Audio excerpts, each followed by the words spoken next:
ولذلك النبي صلى الله عليه وسلم قال ثلاثة أشياء ذكر 3 خصال: من قالها أو فعلها عاش بخير ومات بخير وغفرت له ذنوبه كلها. 3 أشياء. ما هي يا رسول الله صلى الله عليه وسلم؟ قال: نقل الأقدام إلى الجماعات، صلاة الجماعة، هذا واحد. نقل الأقدام إلى الجماعات. ثم إسباغ الوضوء في السبورات. السبورات شدة البرد، لما تتوضأ في شدة البرد، هذه واحدة منها. ثم قال: وانتظار الصلاة بعد الصلاة. العمل فيها الذي يعملها الإنسان تغفر فيها الذنوب كأنه حج. وأنا لا أتكلم هنا عن الحج، لكن أتكلم على غفران الذنوب. ولذلك عمرو بن عبسة رضي الله عنه وأرضاه قبل أن يسلم في الجاهلية كان قومه يعبدون الأصنام، وكان فطرة ينكر على قومه عبادة الأصنام، يعني يقف أمام هؤلاء القوم ويرفض عبادة الأصنام. وإذا قالوا لماذا ليش؟ قال: إنكم تعبدون ما لا ينفع ولا يضر فاعبدوا الله وحده، قبل أن يبعث النبي صلى الله عليه وسلم. فلما بعث النبي عليه الصلاة والسلام ذهب إلى مكة، يقول: كنت رابع أربعة يعني في بداية الإسلام. فوجد النبي عليه الصلاة والسلام قد توسد عند الكعبة، فلما أقبل على النبي عليه الصلاة والسلام قال: ما أنت؟ لم يقل من أنت، لأنه لا يقصد يسأل عن النبي عليه الصلاة والسلام عن شخصه، إنما ما أنت، صفتك ما هي؟ قال: ما أنت؟ قال: أنا نبي. قال: وما نبي؟ قال: أرسلني ربي. قال: بما أرسلك؟ قال: أرسلني أن يعبد الله وحده ولا يشرك به شيئا، وأن تهدم الأصنام، وأن توصل الأرحام. ثم حدثه النبي عليه الصلاة والسلام عن شيء من الدين، ثم قال للنبي: امدد إلي يدك أبايعك. فمد النبي صلى الله عليه وسلم يده فبايعه عمرو بن عبسة. فلما بايع النبي قال له: يا رسول الله، إني أبقى معك هنا، أجلس في مكة أنصر الإسلام وأعينك على هذا الأمر. فالرسول قال: لا، اذهب إلى أرضك وأهلك، فإذا سمعت بي قد ذهبت إلى المدينة، أو قال إذا انتشر الإسلام وقويت شوكته فتعال. هذه رحمة من النبي عليه الصلاة والسلام، ولأن النبي يعلم أنه لا يستطيع في ذلك الوقت أن يدافع عنه، فقال: اذهب. فرجع عمرو بن عبسة إلى قومه وإلى قبيلته وإلى دياره. وبعد 13 سنة هاجر النبي عليه الصلاة والسلام، وانتشر الإسلام وقويت شوكة المسلمين. ثم بعد ذلك ذهب إلى النبي صلى الله عليه وآله وأصحابه وسلم. لما دخل المدينة عمرو يقول: وجدت الناس يتوضؤون، وهو لا يعرف الصلاة ولا يعرف الوضوء ولا يعرف ماذا يفعلون. فذهب إلى النبي صلى الله عليه وسلم فسأله عن هذا الوضوء، فأخبره النبي صلى الله عليه وسلم عن الوضوء. ثم قال: إذا أراد أحدكم أن يصلي فأحضر إناءه ثم غسل يديه حتى تخرج ذنوبه مع آخر قطرة من الماء، ثم جلس يعدد له أركان الأعضاء التي يتوضأ فيها الإنسان المسلم. فلما سمع هذا الوضوء قال عليه الصلاة والسلام، وهذا الشاهد من كلامي، قال النبي صلى الله عليه وسلم: ومن توضأ نحو وضوء هذا وصلى لله ركعتين لا يحدث فيهما نفسه، يعني لم ينشغل فيها لا في وسوسة ولا في تفكير، ولم يشرد الذهن، وكان خاشعا في صلاته، لم يحدث فيهما نفسه، وأثنى على الله بما هو أهله، وحمد الله بما هو أهله، قال: إلا خرج من صلاتي كيوم ولدته أمه. مجرد أن يصلي ركعتين، وهذا من فضل الله. ولذلك المسلم حينما يرى مثل هذا الفضل العظيم، يعني تصلي ركعتين لله جل في علاه، لا تحتقر عملا صالحا تقدمه أو تؤديه. ولذلك النبي عليه الصلاة والسلام لما دخل على بلال ماذا قال؟ قال: يا بلال، إنني حينما دخلت الجنة سمعت خشخشة نعالك. فأي عمل كنت تعمل؟ يعني بلال يسمع خشخشة نعاله في الجنة، وبلال من السابقين إلى الإسلام، وابتلي بلاء كبيرا في الإسلام وصبر وجاهد، فقال أي عمل أرجى؟ يعني ما هو العمل الذي أدخلك الجنة؟ فماذا قال بلال؟ لم يقل أنني من أوائل من أسلم، ولم يقل بأنني تحملت أذى قريش والكفار في ذلك الوقت، ولم يقل جهادي وصحبتي يا رسول الله. قال والله يا رسول الله لا أعلم عملا إلا أنني كلما أحدثت توضأت وصليت لله ركعتين. قال هو ذاك، يعني ركعتين اثنتين يصليهما العبد يدخل بهما الجنة. ولذلك بعض الناس يحتقر ربما حتى الركعتين. قال النبي عليه الصلاة والسلام لما مر عليه الصلاة والسلام على قبر رجل مدفون قبل أيام، فمر على قبره النبي عليه الصلاة والسلام وشاف القبر، فقال النبي عليه الصلاة والسلام ركعتان خفيفتان مما تحقرون وتتنفلون، يعني قد تكون عند بعض الناس عادية صلى أو ما صلى. قال ركعتان خفيفتان مما تحقرون يزيدهما هذا في عمله، يعني الميت في قبره يزيدهما هذا في عمله أحب إليه من بقية دنياكم. الحديث صححه الألباني. ركعتين لو خرج بعض أهل القبور صلاهما.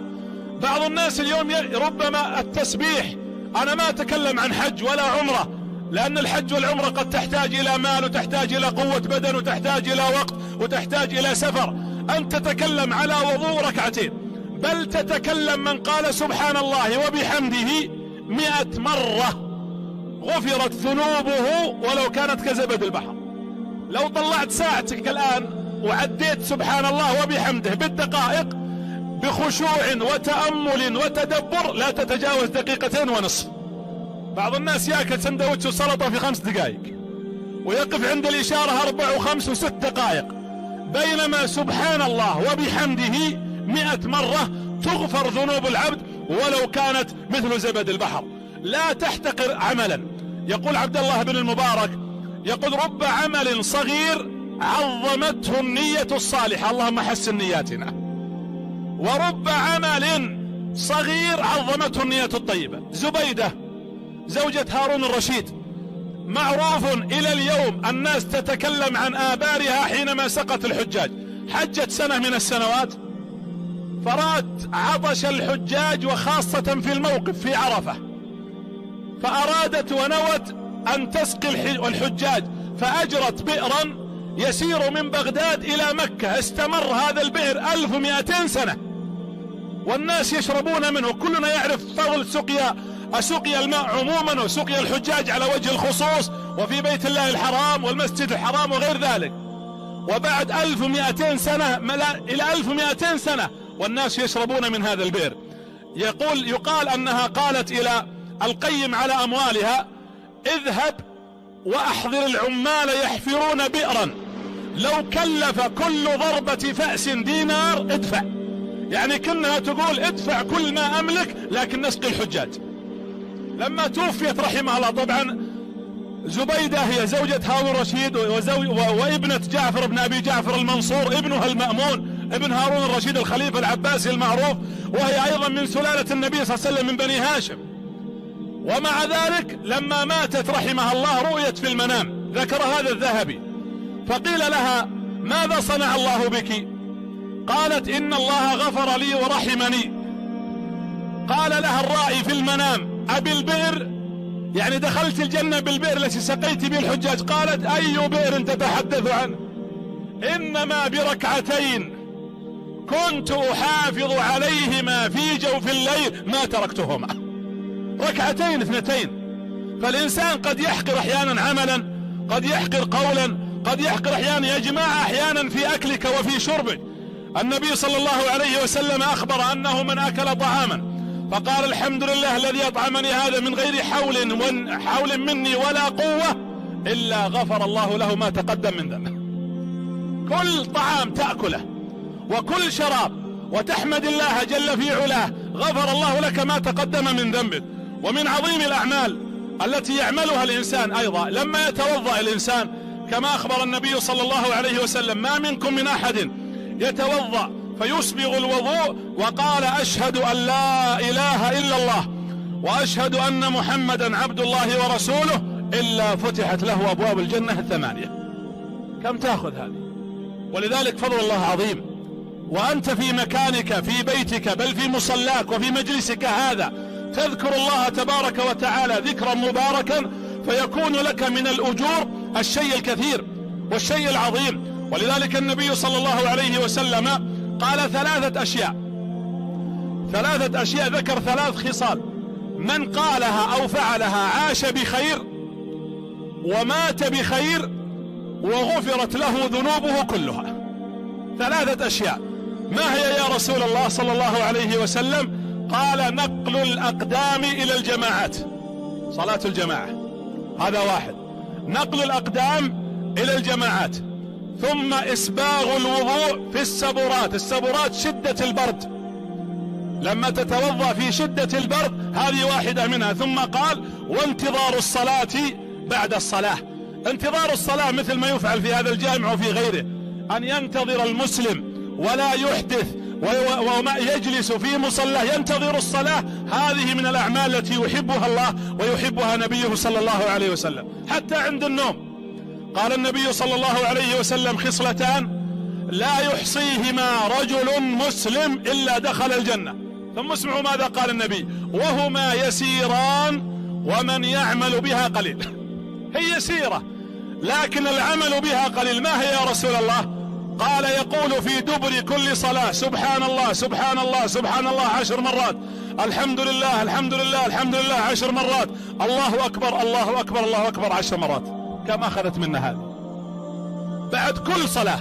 ثم قال الخصلة الثانية: ويقول حينما يريد أن ينام يحمد الله ويكبر الله ويسبح الله 100 مرة، سبحان الله 100 مرة، الله أكبر 100 مرة، الحمد لله 100 مرة. هذا عند النوم.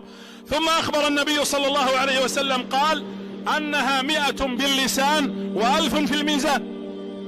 ثم قالوا يا رسول الله أينا لا يحصيها؟ من الذي لا يحصيها؟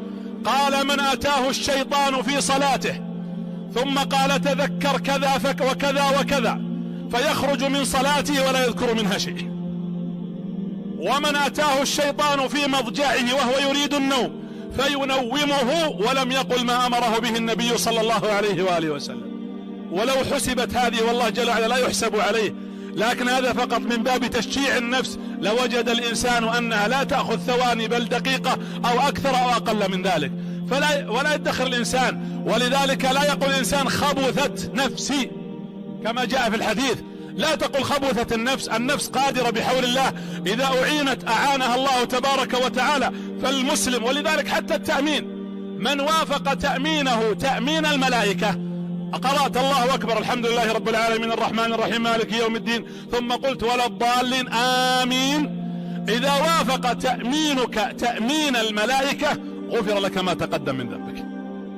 ولعل بعض أهل العلم قال في هذا لفتة، هذا فيه حرص وشد الهمة على الخشوع والحضور مبكر مع الإمام وحضور تكبيرة الإحرام والتأمل والتدبر في الآيات التي تقرأ. فإذا قال ولا الضالين قلت آمين وافق تأمينك تأمين الإمام غفر لك ما تقدم من ذنبك. ومن وافق قوله، قال النبي عليه الصلاة والسلام إذا ركع المصلي أو المؤمن ثم رفع وقال سمع الله لمن حمده فقولوا ربنا ولك الحمد، فإذا وافق قوله هذا قول الملائكة غفر له ما تقدم من ذنبه.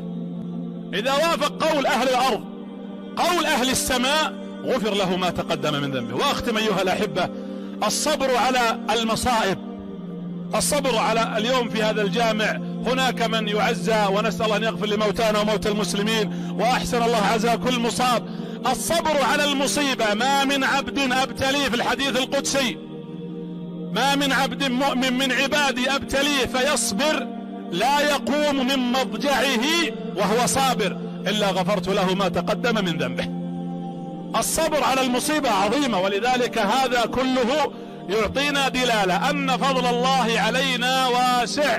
فالله بحسن الظن بالله فالله تبارك وتعالى يجعل الأجر الكثير على العمل اليسير. تقبل الله مني ومنكم صالح الأعمال، وزادنا الله وإياكم من فضله، وصلى الله على محمد وآله وصحبه أجمعين. إن أعجبك الفيديو لا تنسى الضغط على زر أعجبني ومشاركة الفيديو، ولكي يصلك كل جديد اشترك في قناة